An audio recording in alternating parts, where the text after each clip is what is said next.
The sky over northern Canada is a vast canvas. For bush pilots, it's a world they know intimately. They understand its moods and its dangers. This was the world of Tom Larson, a seasoned bush pilot. His job was to ferry supplies across a landscape that time seemed to have forgotten. On this day in 1954, the air was crisp and clear. The wilderness stretched endlessly below him. It was a routine flight. He navigated by sight, by landmarks etched into his memory. Below him, the world was a sea of green and brown. There were no signs of human life for hundreds of miles. This was the appeal of the job, the solitude, and the raw beauty. Unaware that this routine flight was about to veer sharply into the unbelievable, the Canadian Shield has guarded its secrets fiercely. Tom Larson knew this better than most. What he was about to witness was something entirely different, an anomaly so profound it would haunt him. Everything was exactly as it should be. He glanced down, when something caught his attention. It was a glint of something that wasn't natural. At first he dismissed it as a trick of the light, but as he flew closer it began to take a definite shape. There, nestled in a valley completely surrounded by untouched wilderness, was a town. Not ancient ruins, but a living, breathing town. According to every official chart, this place simply did not exist. Yet, as he banked his plane for a closer look, the evidence became undeniable. He saw smoke curling lazily from several chimneys. It was a fully functional, populated community thriving in a location officially designated as empty wilderness. The sheer wrongness of it all was staggering. The roads just stopped at the edge of the dense forest, as if the town had been dropped from the sky, fully formed. It was a pocket of civilization where only emptiness was supposed to be.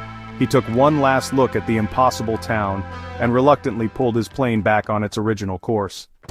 What Tom Larson saw in 1954 became one of Canadian aviation's most baffling mysteries. A fully populated town appeared where no town should exist. It was a discovery that should have rewritten maps. But when Tom Larson returned, the town had vanished without a trace. The valley was empty, as if the town had never existed. This is the story of that town. Was it a secret project, a hallucination, a ghost town, an interdimensional slip? The questions are vast. Buckle up. The question isn't just what Tom Larson saw, it's where it went. To understand this story, you have to understand Tom Larson. He wasn't a rookie, he was forged by hard work, a W-2 flight instructor, then a bush pilot. Respected, reliable, and no nonsense. His world was maps and experience. Fantasy was a liability in his de Havilland Beaver. He knew the terrain. He knew a moose from a mirage. He was the last person you'd expect to report a ghost town. The credibility of the witness is everything. What he saw shook his pragmatic worldview. The mystery of the town is linked to the mystery of the man. Why risk his reputation? Let's get back to that moment. Larson is in the air. Something pulls his gaze downwards. An anomaly in the endless green. As he descends, it resolves into something structured. Something man-made. A town nestled in a circular valley. Not just shacks, but a proper settlement with dozens of pristine buildings. Houses with pitched roofs, laid out in neat rows along paved streets, a church or town hall, a general store or a hotel. Smoke rose from chimneys. This was a living community, not a movie set, a slice of normal life in an abnormal location. The town was isolated with no connecting roads, no industry to explain how it sustained itself, no people, no children, no movement. The town was alive, yet frozen in time. This place felt wrong. He was an intruder in a secret world he was never meant to see. Tom Larson's training kicked in. He wasn't just a pilot, he was an observer. While his mind reeled, he began to methodically document the scene, counting houses, streets, and smoking chimneys.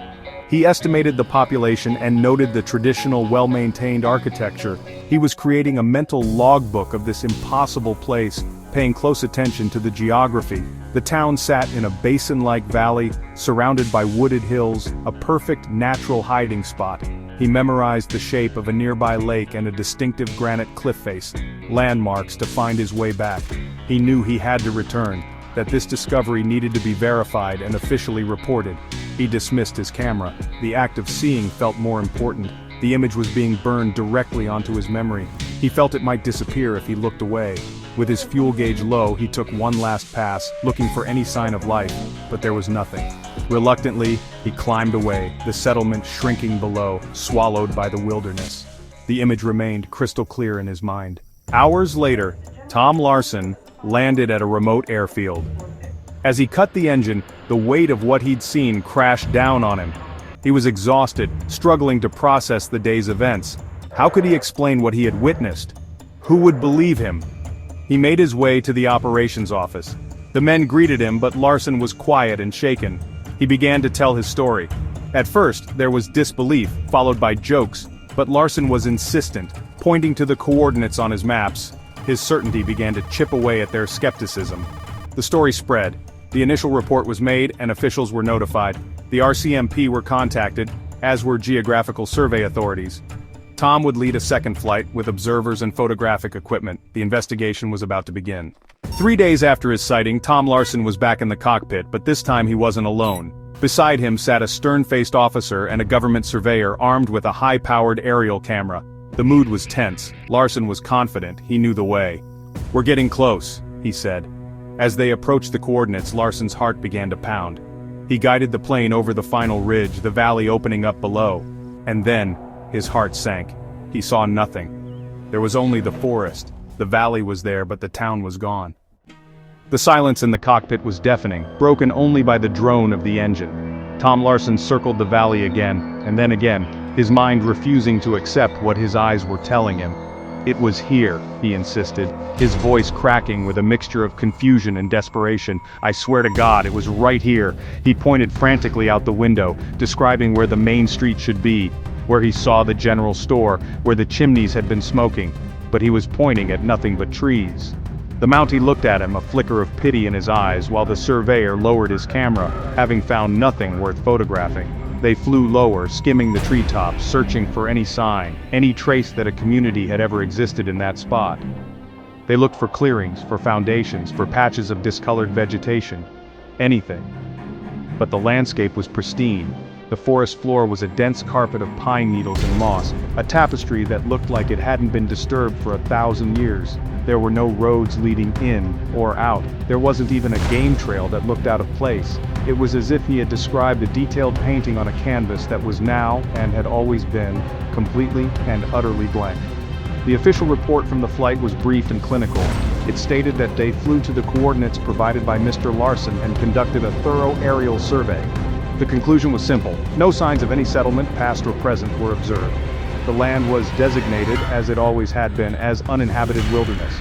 For the authorities, the case was closed. It was written off as a pilot's error, a trick of the light, or a moment of profound fatigue. An optical illusion of extraordinary detail, perhaps, but an illusion nonetheless. Tom Larson's incredible discovery was officially relegated to the realm of fiction, but for Larson, it wasn't over. He knew what he saw. The experience was too vivid, too real to be dismissed as a simple mirage. Mirages shimmer and distort. They don't have solid houses with smoking chimneys. He was a man adrift, his credibility shattered, haunted by an impossible memory. He had led them to the exact spot. The geographical canvas was correct, but the masterpiece of a town that had been painted upon it had vanished without a trace. The question was no longer, what was the town? It had become something far more disturbing. Where did it go? And more importantly, how could it disappear so completely? The official aerial search may have ended, but the story was far from over, at least for some. Intrigued by Larson's unwavering conviction, a small, unofficial group of fellow bush pilots and local outdoorsmen decided to take matters into their own hands. They believed Tom. Or, at the very least, they believed that something strange had happened in that valley. A few weeks later, equipped with maps, compasses, and enough supplies for several days, a small ground party was organized. Their plan was to fly to the nearest lake, land the plane on floats, and then hike into the valley to see what they could find on foot. The trek was brutal. They hacked their way through dense undergrowth, navigated treacherous terrain, and battled swarms of black flies. The Canadian wilderness does not give up its secrets easily. After 2 grueling days, they finally broke through the trees and stood at the edge of the valley that Tom Larson had described. It was just as empty as it had appeared from the air, a silent, imposing bowl of nature. But now they were on the ground, able to search for the small details that a flyover might miss. They spread out, their eyes scanning the forest floor for anything out of place. They searched for days. They walked the grid pattern that Larson had sketched from memory, hoping to find the faint impression of a road or a building foundation. They used metal detectors, sweeping the ground for nails, pipes, cans, or any metallic remnant of a settlement. They dug test pits looking for buried garbage, rubble, or a change in the soil composition. They found nothing. Not a single nail, not a shard of glass, not a rotten piece of lumber. There was no evidence that a single human being had ever built anything in that valley, let alone an entire town. The result of the ground search was even more baffling than the empty aerial view. The complete absence of evidence was, in its own way, evidence of high strangeness. An abandoned town, even one that had been deliberately dismantled, would have left scars. Foundations would remain. The soil would be compacted. There would be garbage, forgotten tools, the detritus of human life. But this valley was sterile. It was too perfect, too clean. It wasn't just that the town was gone, it was as if the very land itself had been wiped clean, restored to its pristine prehistoric state. The ground crew left with more questions than answers, and a chilling new layer was added to the mystery.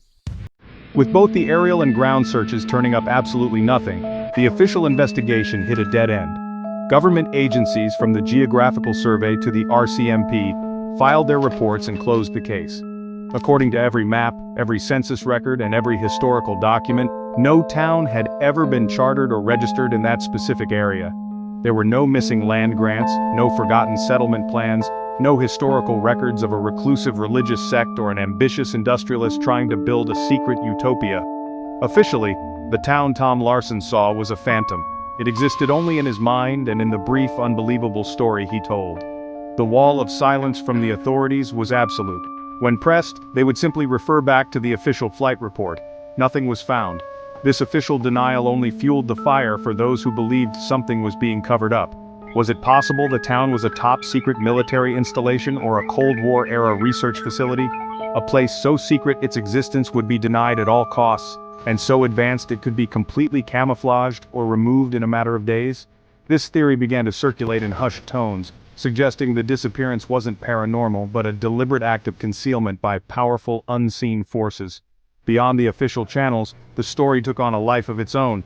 In the small towns and remote airfields of northern Canada, it became a legend, a modern piece of folklore. Pilots would talk about Larson's Folly or the Ghost Town Valley. But when investigators and curious journalists tried to dig deeper, talking to the indigenous communities and longtime trappers who knew the land best, they hit another wall. The local First Nations people, whose ancestors had lived on that land for centuries, had no stories or legends of a permanent settlement in that valley. It was, they said, and had always been, just wilderness. This lack of local lore was almost as strange as the disappearance itself. Usually a place with such a bizarre story would have some corresponding legend, some ancient tale of trickster spirits or a haunted valley. But here, there was only a void. The official records said nothing. The local history said nothing.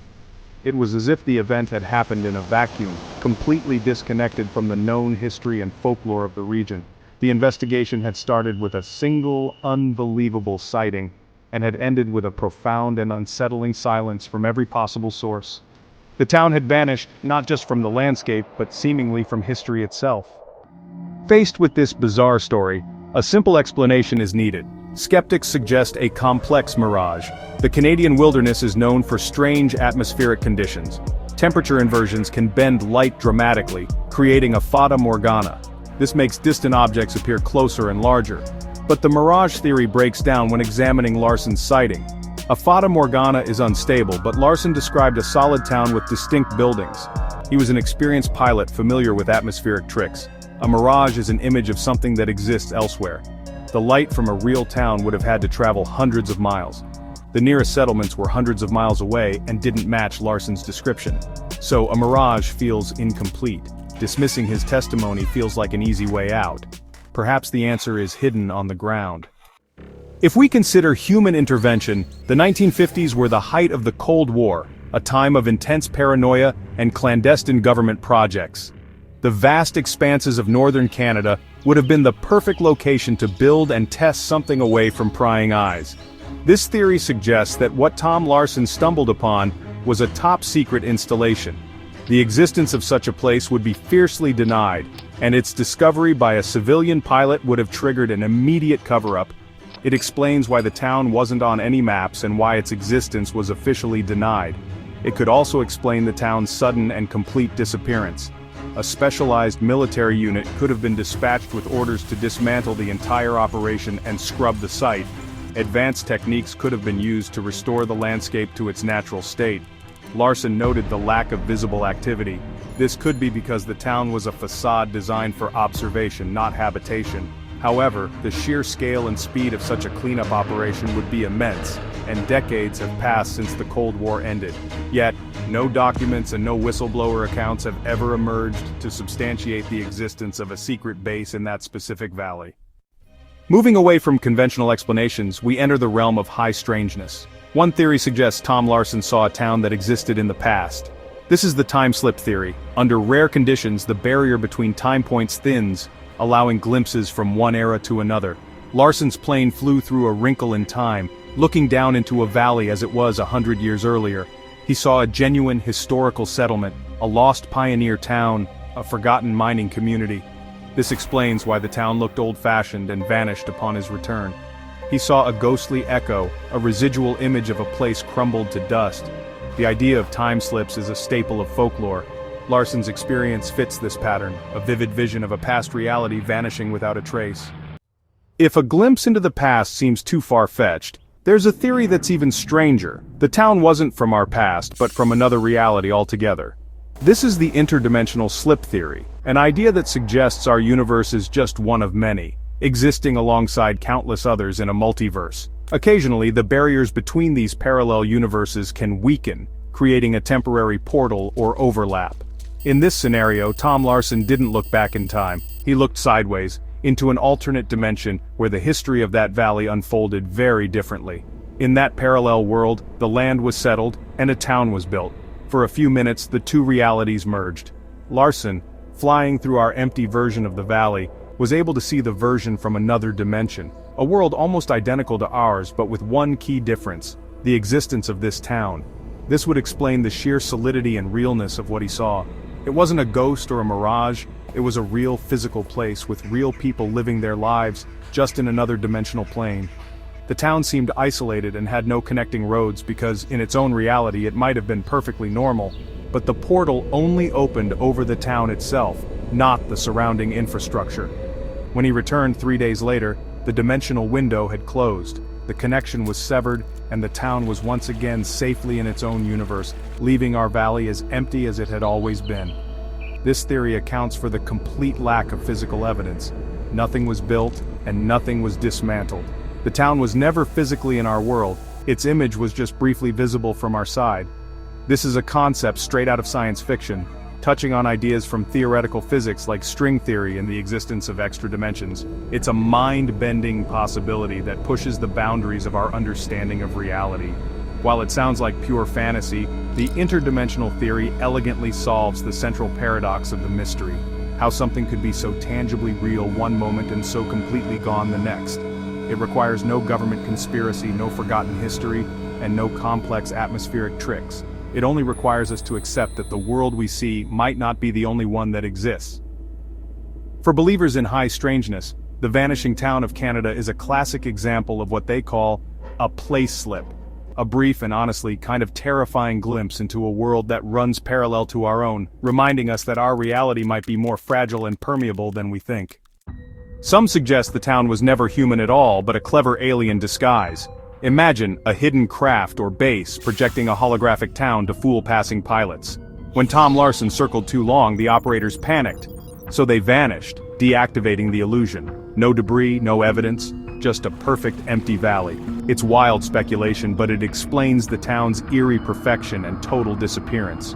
Maybe Larson's close encounter wasn't with a flying saucer, but with a secret camouflaged presence on Earth. Or maybe the town existed only in Tom Larson's mind. Long hours, isolation, and fatigue can conjure vivid hallucinations, entire worlds even. This theory needs no aliens or conspiracies, just a mind filling the void with a comforting illusion. It's rational, but it's also tragic. Was Larson's greatest mystery just a trick of his own brain? His credibility makes it hard to accept, but sometimes the mind is the strangest landscape of all, which is scarier, a vanishing town, or a reality that can vanish inside your own head. But what if we've had it backwards? Maybe the town saw Tom Larson, Imagine a secretive community, thriving in isolation, suddenly spotted by a curious pilot. Panic sets in. He saw us. The town's one rule: stay hidden. Now broken. They can't risk exposure. So, they do the only logical thing: pack up and leave. No magic, no aliens. Just a town that values privacy above all else. The real mystery isn't where the town went, but why it left. Larson didn't discover a secret. He triggered an exodus. The town didn't vanish, it moved. Absurd? Maybe. But what if the town was the protagonist, not the victim? They weren't hiding from us, they were escaping us. Their disappearance wasn't supernatural, just the ultimate act of social distancing. Maybe they're master engineers of anonymity, rolling up streets and folding houses at the first sign of discovery. Larson wasn't a hero, he was the reason they left. Sometimes the greatest mysteries are simply things that don't want to be found. Next time you see something odd from above, maybe just keep flying. In the end, we're left with questions, not answers. Tom Larson saw a town that shouldn't exist, and then it was gone. No trace, no explanation. Every theory, mirage, secret project, time slip, alien camouflage, or a town on the run, leaves gaps. The story is a perfect enigma suspended between belief and doubt. Larson died insisting on what he saw. The town left only a legend. Sometimes, the world's blank spaces hide more than trees. They hide stories that refuse to end. The vanishing town remains a mystery that unsettles and fascinates. So what do you believe? Was it a mirage, a cover-up, a slip in reality, or just a tired mind's invention? Maybe it was a town that simply didn't want to be found. Each theory reveals more about us than the mystery itself. There's no proof, only a story, and the conviction of one man. The legend endures, forcing us to question what's possible, and what we're willing to believe. The evidence is gone, but the question remains. So, did a town vanish from the face of the earth, or was it never there to begin with? The case of Tom Larson and his phantom settlement remains officially unsolved, a cold case file in the annals of high strangeness. It's a chilling reminder that no matter how much we map, survey, and explore our planet, there are still pockets of deep mystery that defy easy explanation. It suggests that reality might just have a few hidden trapdoors, and every now and then, someone like Tom Larson stumbles right over one, catching a brief, terrifying glimpse of what lies on the other side before the door slams shut forever. This is where you come in. The investigation may have ended decades ago, but the discussion is still very much alive. We want to know what you think. Drop your theory in the comments below. Was it a mirage, a secret base, a ghost, or something else entirely? Have you heard similar stories from other remote parts of the world? The more we share these strange tales, the more patterns might begin to emerge. This is a mystery that belongs to all of us now, a puzzle to be debated and explored by a new generation of curious minds. And now for a little piece of advice, a call to action if you will. The next time you find yourself flying over a vast, strange forest or driving down a lonely road miles from anywhere, keep your eyes open. Pay attention to the things that don't seem to belong. But maybe, just maybe, if you see something truly impossible, something that shouldn't be there, think twice before you go investigating. Perhaps it's best to just let some mysteries lie. After all, you never know who or what might be watching you back and deciding they really don't appreciate the attention. So be curious, but be careful. Thank you for joining us on this journey into the heart of a truly baffling Canadian mystery. If you enjoy diving into the unknown, exploring strange histories, and asking questions that don't have easy answers, then make sure you subscribe to the channel and hit that notification bell. We have a lot more strange territory to cover, and we promise you won't want to miss what we find next. Until then, stay curious and maybe avoid flying solo over any uncharted wilderness. You never know what you might find or what you might find has found you.